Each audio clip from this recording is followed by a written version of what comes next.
छत्रपती शिवाजी महाराजांना प्रथमतः वंदन करतो.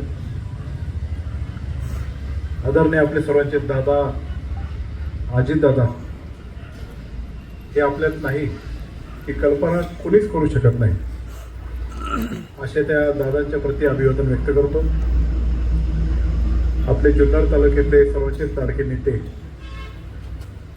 वल्लभशेठ बेनके साहेब, त्यांना जाऊन आज 2 वर्ष झाले आणि असे अनेक वर्ष पण पुढे बेनके साहेबांनी जे पक्षाच्या प्रती, पवार साहेबांच्या प्रती, दादांच्या प्रती, लोकांच्या प्रती जी सेवा आहे आणि जी काही टीम घडवली ती कधीच कोणी विसरू शकत नाही. अशा अनेकांनी भावना त्यांच्या व्यक्त केल्या. अशा आपल्या तालुक्याच्या महान नेत्यांच्या प्रती पण अभिवादन व्यक्त करतो. मी जेव्हा आमदार होतो, कोरोनाचा काळ होता आणि बेलाला संजोग वाघेरेच्या घरातलं लग्न होतं. तिथे मी गेल्यानंतर अजितदादा योगायोगाने त्या लग्नाला आले आणि मला म्हणले कुठं जाणार आहे. म्हटलं काय नाही, पुण्याला जाईल मी. ते म्हणले बस गाडीत बसलो आणि लोणावळा ते मुंबईकडे जाणारा आता एक खालून नवीन भोगद्याचं काम चालू आहे. त्या भोगद्यामध्ये ते मला घेऊन गेले त्या कामाची पाहणी करण्यासाठी. तासभर तिथं होतो मी आतमध्ये. त्यांना तर प्रोजेक्टची माहितीच होती, पण एखादा प्रोजेक्ट, एखादा मोठी इन्फ्रास्ट्रक्चर कंपनी पुढे घेऊन जात असताना तिथे कशा प्रकारे इनपुट्स देऊन त्यांच्या ज्या अडचणी असेल ते लगेच सचिवाला फोन करून सोडवल्या. अशा अनेक चुणूक आहेत की आता अजून उद्घाटन त्याचं व्हायचं, ते अंतिम टप्प्यात आलंय. तर ते पूर्ण भोगद्यातून आम्ही प्रवास केलेला आहे आणि मुंबई पुण्याकडून निघालो तो लोणावळ्याच्या अलीकडे ते सिंहगड कॉलेज लागतं, त्याच्या अलीकडेच तो भोगदा चालू होतो आणि थेट लोणावळा, खंडाळा हे सगळे क्रॉस करून आपण ते पुढचं जे फूड मॉल आहे तिथे तो रस्ता निघतो. तब्बल अर्धा तास वाचणार आहे, जायचा पण आणि यायचं पण. आणि तिथून आम्ही खाली कॉर्पोरेशन तिथं उतरलो आणि दिलीप बनकर एक आमदार होते आमच्यावरचे, आज ते आता पण आहेत. त्यांच्या घरातलं एक लग्न होतं. ते मला हेलिकॉप्टरने घेऊन लग्नाला जायचं आपल्या सगळ्याला म्हणून गेले होते. तुम्ही काही दिवसापूर्वी त्यांचा आणि माझा एक हेलिकॉप्टरमधला फोटो बघितला असेल दोघांचा मास्क लावून, तेव्हाचा तो फोटो आहे. म्हणजे अशा छोट्या छोट्या गोष्टी आहेत, मला तरी ते कायम आठवतात, ते आठवणीत राहील. या निवडणुकीला आपल्या पक्षाची आणि सगळ्यांची टीम अत्यंत मोठ चांगली बांधली. डॉक्टर साहेब असतील, मी असेल, हे सगळेच नेते मंडळी आणि खचून न जाता निवडणुकीच्या मतदानापर्यंत आपण कार्य सगळं पार पाडलं नाही. मी शोक सभेच्या वेळेस एक आठवण सांगितली होती, मी पुन्हा एकदा तुम्हाला जी आठवण सांगणार आहे. काहींनी ऐकलं नसेल, काही लोक नवीन असतील. राष्ट्रवादी काँग्रेस पक्षामध्ये 2 विभाग जेव्हा झाले त्यानंतर मी बऱ्याचशा लोकांशी भेटून चर्चा करायचो. आमची तर पहिली मिटिंग आमच्या शेतावरच झाली होती. अंकुश शेठ तुम्ही होते, पांडुरंग पवार होते, शरदराव लेंडे होते, संजयराव काळे होते, मोहित डमाले होता आणि तिथं बसत असताना भाऊदेवडे होते, अरुणराव पारखे होते. आम्ही बसल्यानंतर आपल्याला सांगितलं एका दिशेने जायचं असं केलं पाहिजे आणि आपल्याला सत्तेच्या मार्गाने चांगल्या पद्धतीने जर पुढे जायचं असेल तर आपल्याला दादा बरोबर राहून आपल्याला ते फायदा होईल असं मला वाटतं, असं मी तिथं सांगितलं. तर तिथं आमची चर्चा झाली साधक बाधक की लोकांचं काय मत आहे. आपण जरी आपलं जरी काही ठरवलं तरी लोकांची काय भावना आहे ती आपण जाणून घेतली पाहिजे आणि सध्या तरी लोकांची अशी भावना आहे अशी आमची चर्चा झाली. नंतर मी लेंडे साहेबांच्या घरी गेलो होतो. नुकतंच त्यांचं कानाचं ऑपरेशन झालं होतं. 3 तास बसलो. आमची फार खूप चर्चा झाली 3 तास. शेवटी निष्कर्ष निघाला आणि चौगुले साहेब मला लेंडे साहेब असे म्हणाले, तुला जर निवडून यायचं असेल तर तू पवार साहेबांच्या बाजूने थांब. तुला जर निवडून यायचं असेल तर तू पवार साहेबांच्या बाजूने थांब. पण तुला आयुष्यभराचं राजकारण करायचं असेल आणि आयुष्यभराचा नेता जर तुला चांगला बरोबर पाहिजे नसेल म्हणजे त्यांनी मला पवार साहेबांची खासियत, दादांची खासियत, दादांचे काम करण्याची पद्धत, पवार साहेब कसे करतात, तुला निवडणुकीला आत्ता फटका बसेल पण आयुष्यभर तुला जर नेता तुझ्या बरोबर पुढं काम करायचं असेल तर तू दादाबरोबर थांब आणि मग तू तुझं डिसिजन घ्यास. त्यांनी मला सांगितलं. ठीक आहे म्हटलं, ह्या वेळेस निवडणुकीला काहीतरी झालं तर अजित दादा सारखा एवढा खमका माणूस आपल्या पाठीमागे आहे, तेच समाधान माझ्या मनामध्ये होतं. पराभव झाले असताना सुद्धा. पण लेंडे साहेब आयुष्यभराचा नेता कुठे गेला आता माझा? काय करणार पुढे? हा प्रश्न माझ्यासारख्या अनेकांच्या मनामध्ये पोचतो. आणि पुढे जात असताना एवढा ताकदीचा नेता, ज्यांच्या जीवावर आपण सगळ्या गोष्टी करत होतो, तो जर आपल्यामध्ये नसला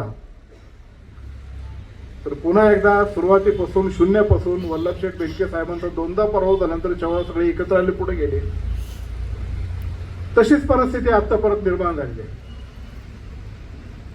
सगळेजण म्हणतात की आपल्याला परत पुढे केलं पाहिजे, एकत्र केलं पाहिजे, 2029ला अतुलला आमदार केला पाहिजे.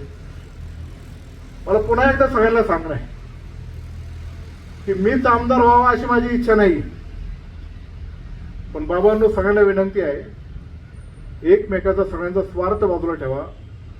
पण आमदार राष्ट्रवादी काँग्रेस पक्ष आणि आता जे उद्धव बाळासाहेब ठाकरे पक्ष एकत्र आले त्यांचंच करा, मग कोणीही करा. आणि सर्वांमध्ये आपण एकत्रित मिळून निर्णय घेऊ. आणि ज्यांना ज्यांना व्हायचं असेल किंवा होतच का, आपण काही वावगा समजत नाही, पण तशा पद्धतीने वाटचाल आपल्याला केली गेली पाहिजे. नाहीतर काय होतं, आपण अनेक निवडणुका बघतो. ठीक आहे, विधानसभेला जे घडलं, मी काही दोष देत नाही कोणाला.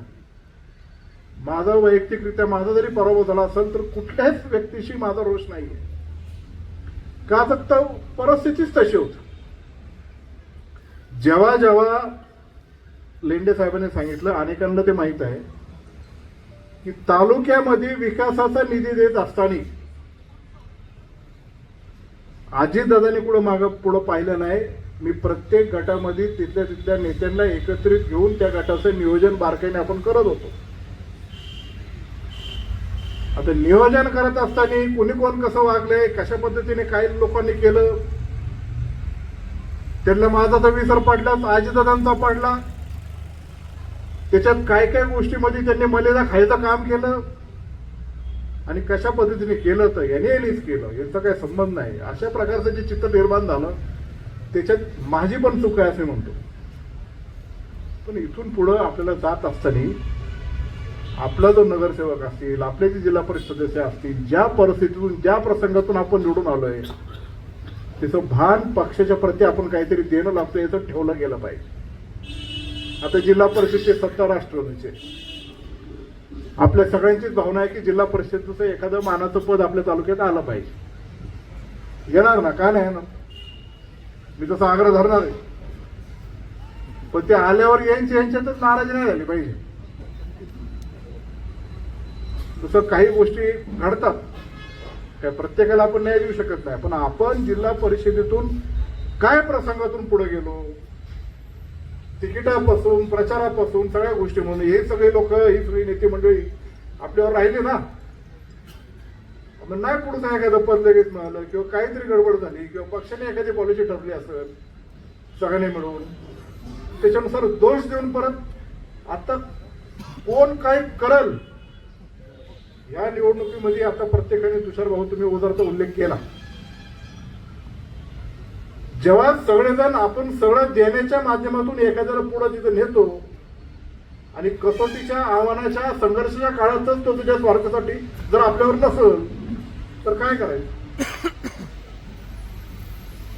बरीच जण निवडणूक झाल्यानंतर काहींचे मला फोन आले होते, म्हणजे पलीकडे गेल्याचे नाही, आपले शुभचिंतक झाली निवडणूक, झालं असं काही चांगलं आहे, झालं असं काय करायचं, पण आता जुळवून घ्या, जुळवून घ्या.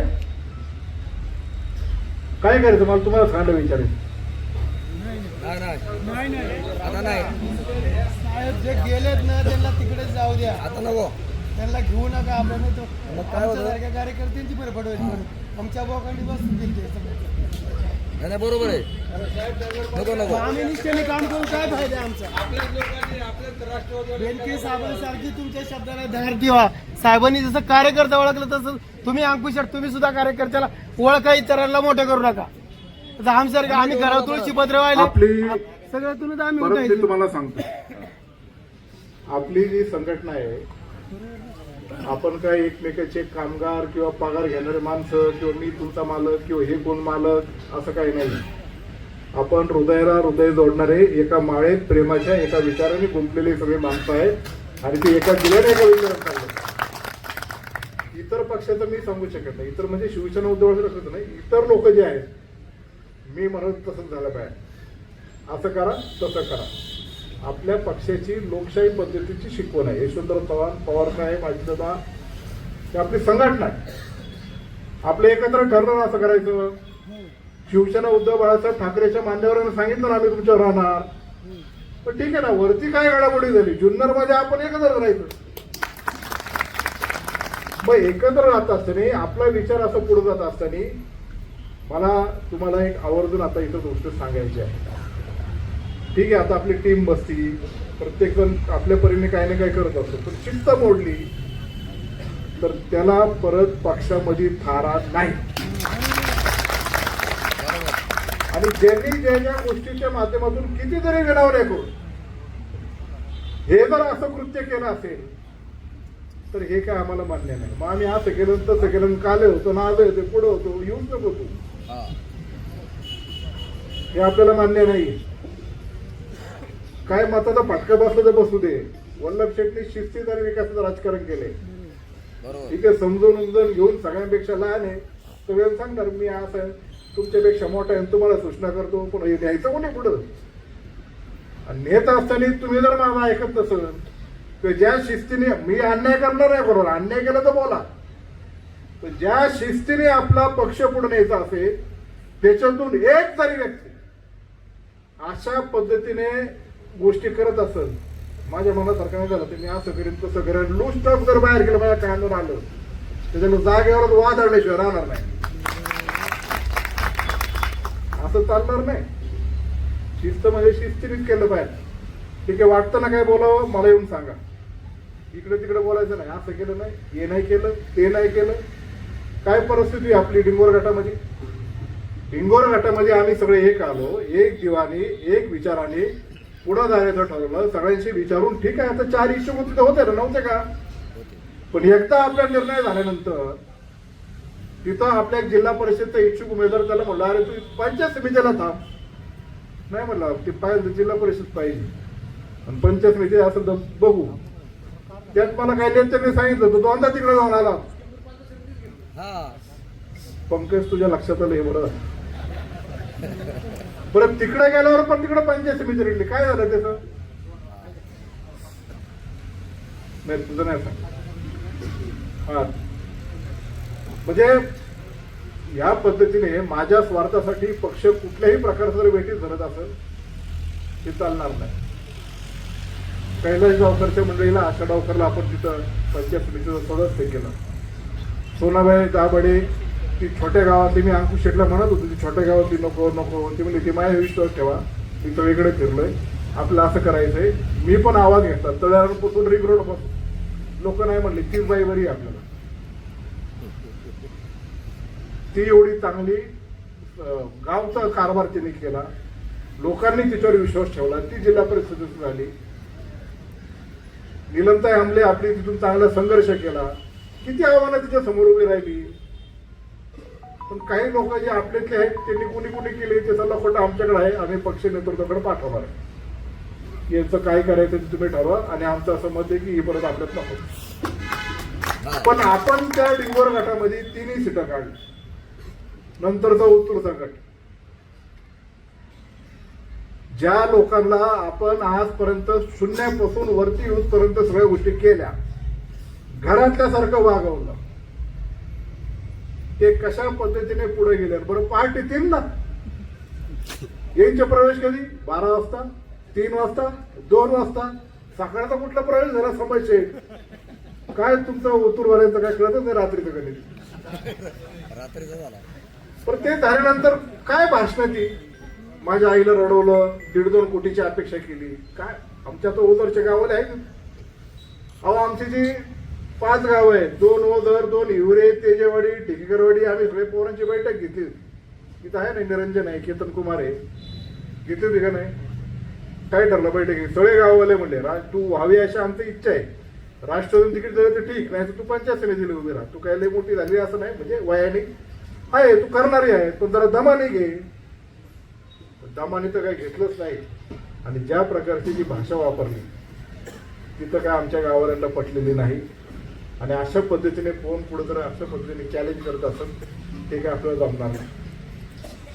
म्हणून आपण राष्ट्रवादी काँग्रेस पक्ष म्हणून पवार साहेब दादा जे विचार त्यांनी आपल्याला दिले, पवार साहेब आता वय झाले, त्याचा ऍडमिट आहे, पुढे जास्त आपण फिरू शकत नाही, दादा आपल्या त्या राहिला, मग आपल्याला त्यांचे विचार पुढे चालू ठेवायला, त्यांच्या हे विचारने पुढे जायला पाहिजे ना. जबाबदारी खूप मोठी आपल्याला. आता होते नाही ते म्हणून कसंही चाललं होतं आहे दादा, आता तसं करून चालणार नाही. आता डोके बोज आहे आपल्या. ती दिशा आपल्याला जी दिली यशवंतराव चव्हाण साहेबांपासून ती पुढे नेली पाहिजे.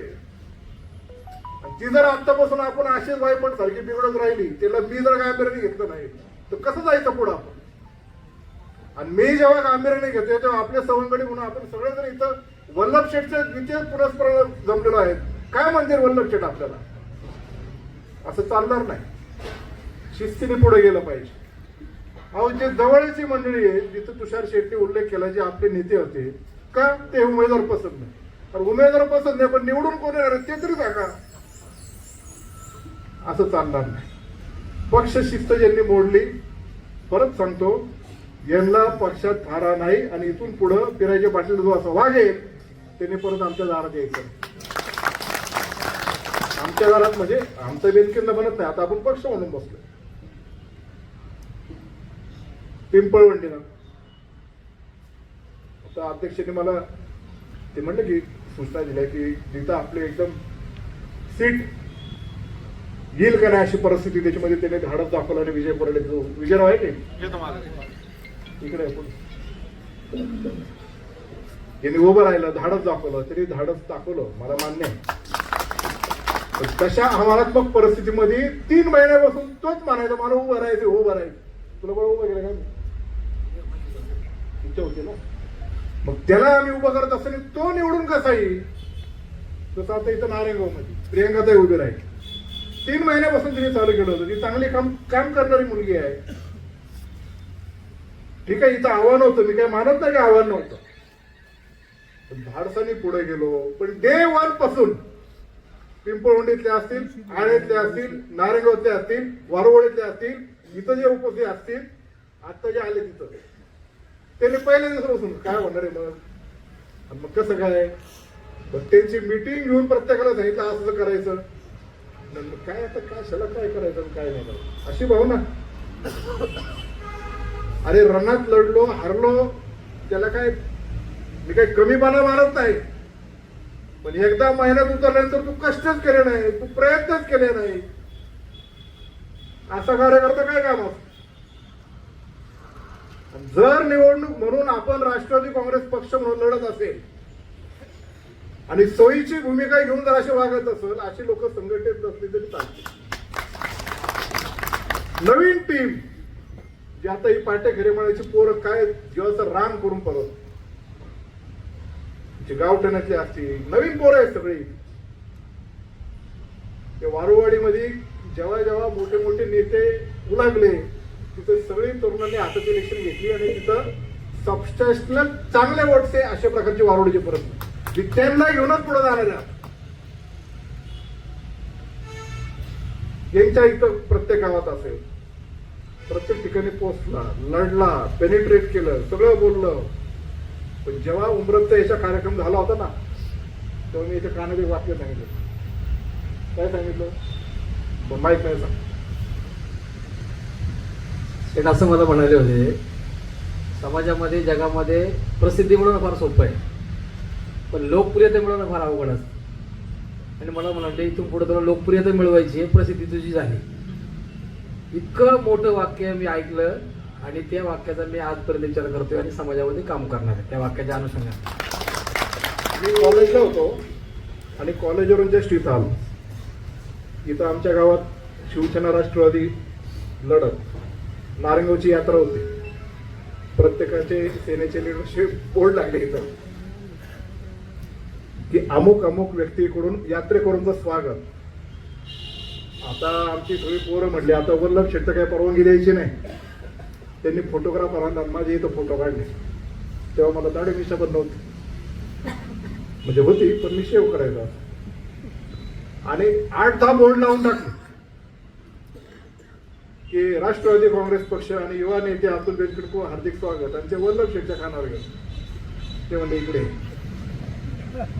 ते म्हणले असे बोर्ड लावले ना प्रसिद्धी मिळते, लोकप्रियता मिळत नाही. आणि लोकांमध्ये जर निवडून यायचं असेल तर नुसती प्रसिद्धी करून चालत नाही, लोकप्रिय व्हायला लागतं. लोकप्रिय जर व्हायचं असेल तर त्यांच्यामध्ये उतरूनच काम करायला लागतं. हे उमरता कार्यक्रम झाला त्यांनी त्याला सांगितलं, पण तो हटला नाही बरं का. म्हणजे त्यांनी चांगलं कामच केलं नाही. राजुरीच्या गटात तो निकाल लागला, तो अनपेक्षित लागलेला आहे. आता काय झालं काय नाही सगळ्या त्याचं विश्लेषण तर आम्ही करतोय, पण अनपेक्षितपणाने एवढ्या मोठ्या मताने पराभव होईल असं कोणालाच वाटलं होतं. तिथल्याही लोकांना वाटलं होतं आणि आमच्यापैकी कोणालाही वाटलं. ते येणारच. तो नसतं आलं तर थोड्या मताने गेला तर ठीक आहे, पण ठीक आहे आता ते झालं, त्याचं अनालिसिस बाकी सगळ्या गोष्टी आम्ही ते करू. पण त्या गटात तशी पठारावर असेल, बेल्ल्यात असेल, बाकीच्या गावात असेल, राजुरीत असेल, राष्ट्रवादी काँग्रेस पक्षाची कंबाईन ताकद आहेच, होती, पुढं राहीलच. पण इलेक्शनला सामोरं जात असताना ज्या ज्या गोष्टी घडल्या किंवा काय माझ्यावर जे काळ होत आहेत त्याच्यावर मी काय लवकर भाष्य करू शकणार नाही. बोरीमधला परिस्थिती आपल्याला माहिती आहे की जेव्हा आम्ही तिथं निवडणुकीला सामोरे जात होतो, अजितदादाच्या अॅनालिसिस आणि सर्वे मध्ये क्लिअर कट होतं की कल्पना काळे इथेच विनिंग सीट आणि हे पुढचं निवडून येऊ शकतं. मला काय कोणाचा अनादर करायचा नाही. पांडुरंग पवार साहेबांनी तालुक्यासाठी पक्षासाठी किंवा त्यांनी काम केले तेवढेच मोठ्या प्रमाणामध्ये पक्षाने पण 5 वेळा संधी दिली. समजून सांगण्याचा प्रयत्न केला. आम्ही काय ऐन वेळेस कापलं मग नंतर ते उभे राहिले आणि मग लोक आले आणि म्हणून पुढे गेलो असं ते नाही. आम्ही सिस्टम आजीदाशी बोलून अमोल कोल्हेंशी बोलून समजून सांगण्याचा प्रयत्न केला, त्यांनी ऐकलं नाही.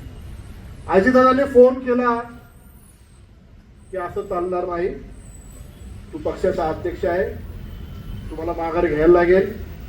अजितदादांकडे ते कबूल पण झाले आणि अजितदादांकडे कबूल झाल्यानंतर पुढं काय करायचं ते माझ्यावर सोडून मी तुला पुढे ठेवून मी काय मोकळं ठेवणार नाही, मोकळा ठेवणार नाही असं दादानी पण पाहिजे. तसं अजितदादांनी मला सांगितलं. त्याच्यानंतर मी पण त्यांच्या घरी गेलो होतो, संभाषण होते माझ्यावर, सांगितलं असं असं आहे, ते सगळ्या गोष्टी केल्या. ते मान्य आहे मला सगळं, पण ही पोर ऐकत नाही, पोर ऐकत नाही, 2 वेळे मारतील, तुम्ही ऐकलं पाहिजे. ठीक आहे बघतो म्हणले. त्यांनी काय नाही. वळसे पाटील साहेबांकडे मिटिंग झाली. संजयराव काळे नव्हते, गुलाब शेंडेकर होते. हा तुम्ही होते, संजयराव काळे नाही होते. पण तिथं पण वळसे पाटील साहेबांची तब्येत बरी नव्हती आणि त्यांची तब्येत खरीच बरी नाही. ते इलेक्शनला पण कुठं नव्हते, निकालाला पण नव्हते. त्यांना इन्फेक्शन त्यांच्या चेस्टमेंट झाल्यामुळे त्यांना मुंबईला ऍडमिट सुद्धा करायला लागलं होतं. हो म्हटले, लोकांशी बोलतो आणि करून टाकतो, नाही घेतली. ज्या दिवशी माझा त्या गटात दौरा होता, पूर्ण दिवसामध्ये मी जिथे जिथे जाईल माध्यमांच्या माध्यमातून फोन करून की ह्या गटात आम्ही येतोय आणि त्यांच्या विरुद्ध आम्ही प्रचार करायचा, आम्हाला पण पटत नव्हतं. म्हणून त्यांना मी रिक्वेस्ट केली. सगळा दौरा संपल्यानंतर आम्ही रात्री गेलो. किती वाजता गेलो? रात्री 1:30-2 वाजता गेलो. तासभर बसलो. ते जाऊ नये म्हणलं, आपल्या आपल्या साहेब असं होणं योग्य नाही. पण ते काय ऐकण्याच्या मानसिकतेमध्ये नव्हतेच. आणि ऐकण्याच्या मानसिकतेमध्ये नसताना सुद्धा नंतर पुढच्या निवडणुकीच्या वेळेस काय काय केलं त्याच्याबद्दल मला काय भाष्य करायचं नाही. कोणी कोणी काय काय त्यांच्या प्रती उभाच राहावं म्हणून केलं हे पण मला सगळ्या गोष्टी पाहिजे, पण ते पण मला बोलायचे नाही. पण मी वयाने लहान आहे. पक्षामधला माझा कार्यकाळ सीमितच आहे. पण तालुक्याचं नेतृत्व करत असताना माझ्यावर जी जबाबदारी असेल, पक्ष शिस्त म्हणून प्रत्येकाने हे पाळणं गरजेचं आहे.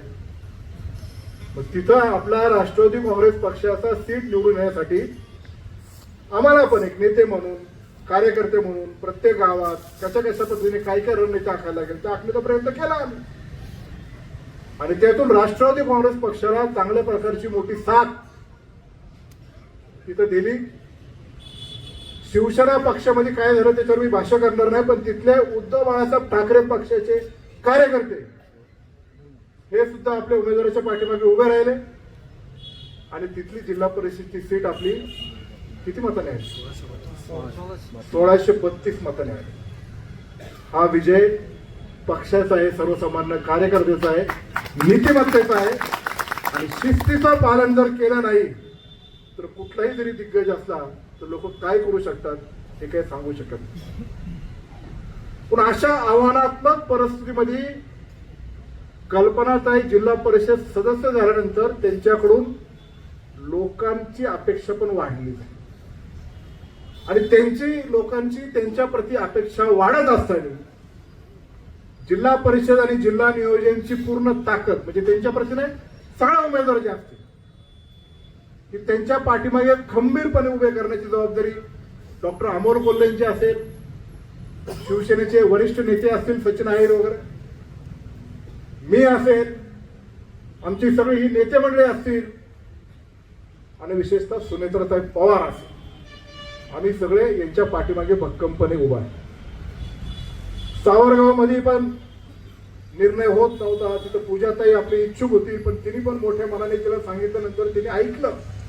मला खरं तिचं कौतुक करायचं की सगळ्यात जास्त पुढं प्रचार कुणी नेला होता तर पूजा गुट्टेंनी नेला होता आणि हा सगळ्याला मान्य केलं पाहिजे. गुलाब शेट्टी पण मान्य करतो.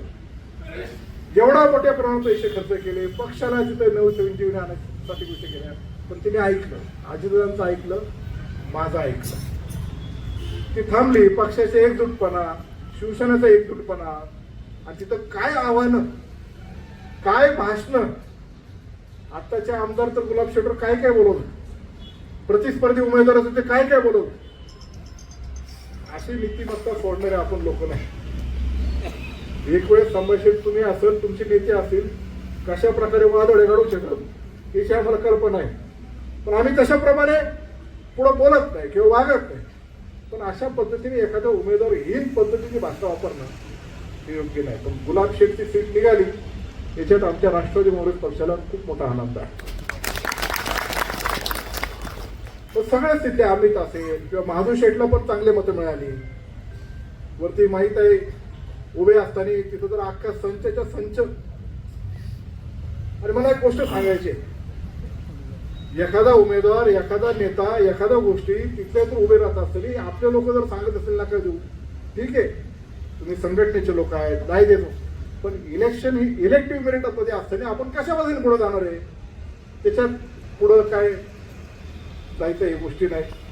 आणि विशेषतः जिल्हा परिषदच्या प्रत्येक उमेदवाराचं ट्रॅकिंग स्वतः अजितदादा करत होते.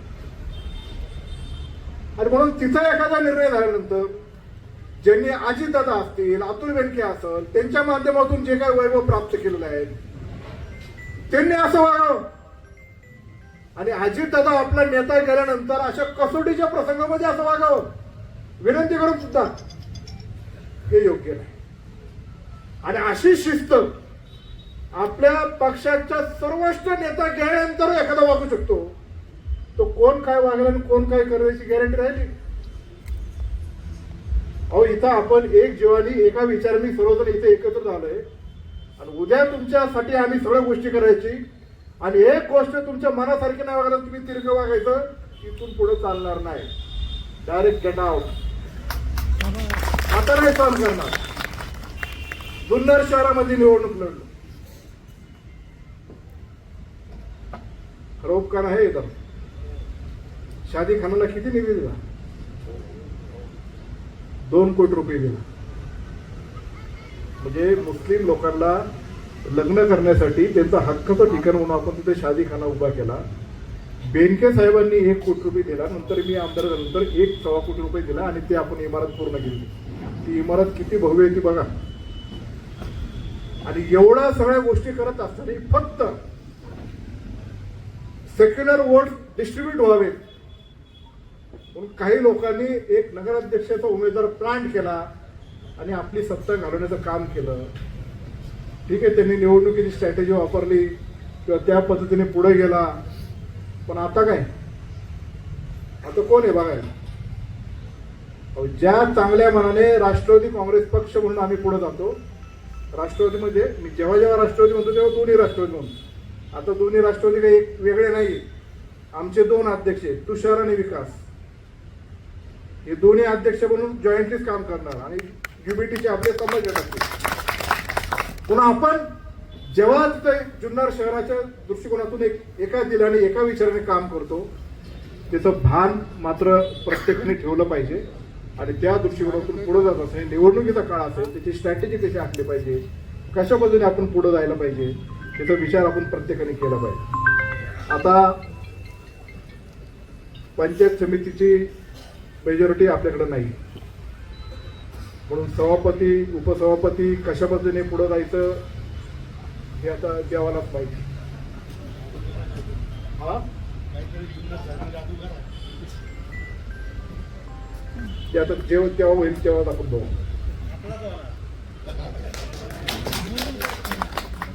म्हणून पंचायत समितीच्या माध्यमातून पण काही 3 सीट आपल्याला कमी मताने गेले हो.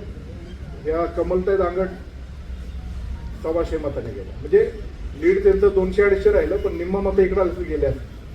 माधव शेटबाळ सराफ थोडक्यात 201 मताने गेले. आपले रमेश मेत्रे 300 मताने, म्हणजे 150 मतं इकडे झाले असतील तरी ते झाले असते.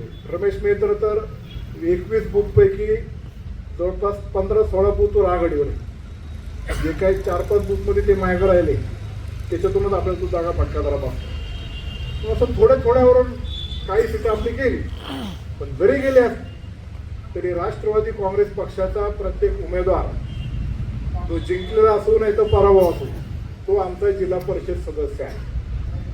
जसं इतर जिल्हा परिषद सदस्याला आम्ही जिल्हा परिषद अध्यक्ष आणि नियोजन मधून आम्ही विकासाच्या कामासाठी निधी देऊ, तशा इतर 3 उमेदवारांना पण आमचे जिल्हा परिषदचे सदस्य या नात्याने त्यांना मदत आम्ही करणार.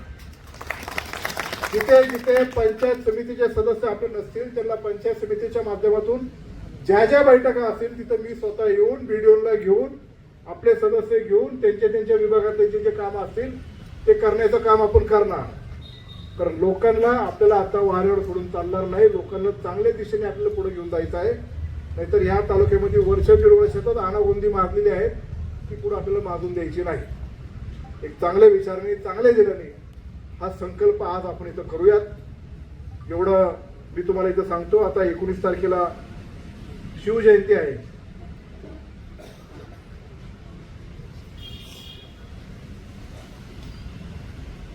सांगितलं काय?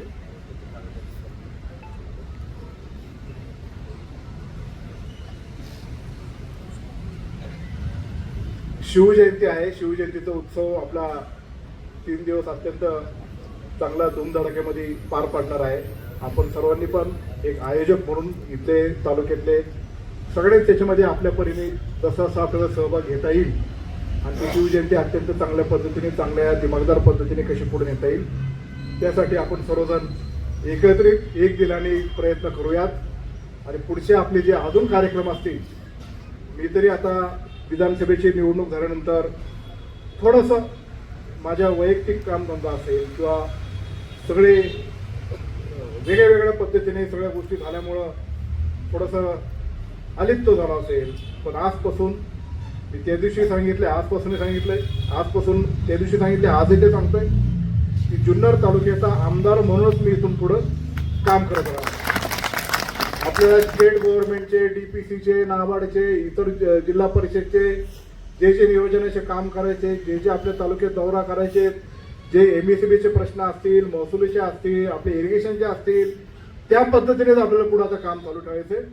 आणि 24 hours 7 days मी पण माझी कात टाकून अजित दादा जसं काम करत होता तशी काम करायला मी सुद्धा काही दिवसापासून सुरुवात केली आणि इथून पुढे ते करत होता. कारण ती जबाबदारी आपल्यावर आहे आणि अजितदादांचा विचार आणि अजितदादांचं कार्य हे आपल्यामध्ये जिवंत ठेवून पुढे नेण्यासाठी मी कटिबद्ध आहे. म्हणून जिथे जिथे ज्या ज्या गोष्टी असतील ते पुढे आपल्याला नेल्या पाहिजे. आणि अजून एक गोष्ट मला सांगायची, आपली पक्षाची संघटनेची ताकद आता एक जमाई झाल्यामुळे चांगली झालीच आहे. पण लोक, सर्वसामान्य लोक ज्यांनी आपल्याशी फितुरी केली ते म्हणत नाही, पण जे लोक अजून इतर नवीन तरुण आहेत, महिला आहेत, युवती आहेत, त्या संघटनेमध्ये आपल्याला ती वाढ करायची आहे. आणि स्पेशली संघटनेच्या वाढीसाठीच जुन्नर तालुक्यामध्ये प्रोग्राम आखून आपले दोन्ही तालुका अध्यक्ष असतील, दोन्ही युवकचे अध्यक्ष असतील, दोन्ही महिलांचे अध्यक्ष असतील आणि इतर सेलचे जे अध्यक्ष असेल, आम्ही रचनात्मक त्यांच्यावर बैठक घेऊन कशा पद्धतीने आपण प्लॅनिंग करू शकू, किंवा इतर सिनियर लोक असतील त्यांच्याबरोबर करून मी स्वतः वैयक्तिक त्यांच्याबरोबर फिरून आपण गावोगावी वाड्यावाड्या जाऊन ते संघटनेचे बांधकाम करण्याचा निश्चित प्रकारे प्रयत्न करूयात. माझी सगळ्या निवडून आलेले नगरसेवक, सर्व निवडून आलेले जिल्हा परिषदचे सदस्य, सर्व निवडून आलेले पंचायत समितीचे सदस्य, यांना सगळ्यांना मला परत एकदा सांगणं आहे की तुमच्या विजयामध्ये तुमच्या प्रत्येकाची इंडिव्हिज्युअल उमेदवारीची कर्तबगारी जरी असली, तुमच्या कुटुंबाची जीव ओतला आणि त्याच्यातून तुम्ही जे जे गोष्टी केल्यात ती कर्तबगारीशिवाय तुम्ही निवडून आणले असते, याच्या मला मान्य आहे. पण निवडणूक लढत असताना ही जी आपली हजारोच्या संख्येने पक्षाचे कार्यकर्ते आहेत, तिन्ही पक्षाचे, राष्ट्रवादी काँग्रेस, पुन्हा सांगतो राष्ट्रवादी काँग्रेस पक्ष म्हणजे दोन्ही राष्ट्रवादी, शिवसेना, युबीटी, RPI, आता सगळेच युबीटी जरी आपल्याला दिसतो, काही ना ते वावगं येते येणार नाही, तो विषय सोडून द्या, ती आलीच नाही केलीच नाही, जी आली ती म्हणतो. या सगळ्यांच्या जीवावर तुम्ही चांगलं मतदान केलं आहे. आणि म्हणून पुढे जात असताना कुठल्याच पक्ष शिस्तीला बाधा पोचेल अशा प्रकारचं वर्तन कुणीही करता कामा नये. आणि आपले जे नेते असतील, आदरणीय पवार साहेब असतील, आदरणीय सुनेत्रा वैद्य असतील, किंवा ही सगळे मंडळी असतील, आपल्या आचरणाने, आपल्या विचारणाने, आपल्या वागण्याने एक जबाबदारी तुमच्याकडे आलेली आहे. जुनी एक मन होती, ती किंवा म्हणणार नाही, परंतु मनी जे आठवण करून देतो, वल्लभशेठ सारखे म्हणायचे, उतू नका, माजू नका, दिलेलं वस्त्र टाकू नका, आणि पराभव जरी झाला असेल तर खचून जाऊ नका, परत उंदीने आपण पुढं चांगल्या ताकदीने उभं राहू. आणि जेव्हा आता पराभव झाला असेल, लोकांना वर्षानुवर्षात वाटलं पाहिलं होतं की हाच जास्त बरा झाला असता, त्या ताकदीने, त्या जिद्दीने आपण पुढे जाऊ. एवढं सगळ्यांनी चांगलं भान ठेवावं अशी मी तुम्हाला विनंती करतो. माझं भाषण झाल्यानंतर इथे आपण प्रत्येक जिल्हा परिषद सदस्य उमेदवार, म्हणजे पराभूत असं नाही तर निवडलं असेल तर आपण मान्यवरांच्या हस्ते सत्कार करणार आहे. प्रत्येक नगरसेवक जे आपले इलेक्शन लढले त्यांचाही आपण सत्कार करणार आहे. इथं नाश्त्याची व्यवस्था आमच्या बेनके परिवाराने इथे केलेली आहे, त्यासाठी आपण करावं. आतमध्ये बेनके साहेबांनी अजितदादांच्या प्रतिमेस पुष्पहार किंवा पुष्पांजली अर्पण करून आपण इथं जावं. आणि मी पण इथंच आहे, नंतर आपण गप्पा करून कोणाला काय मला सांगू, आपण चर्चा करू, पण गडबड करू नका. फक्त सत्कार एका एकाचे शांतपणे होऊन द्या, एवढंच गट व्हायला आपण करतो. आणि फक्त 7-8 मिनिटातच आपण ते पूर्ण करणार. बसून राहा, हात वर करून आळस देऊ नका, फक्त 5 मिनिटं बसा. धन्यवाद. जय शिवराय.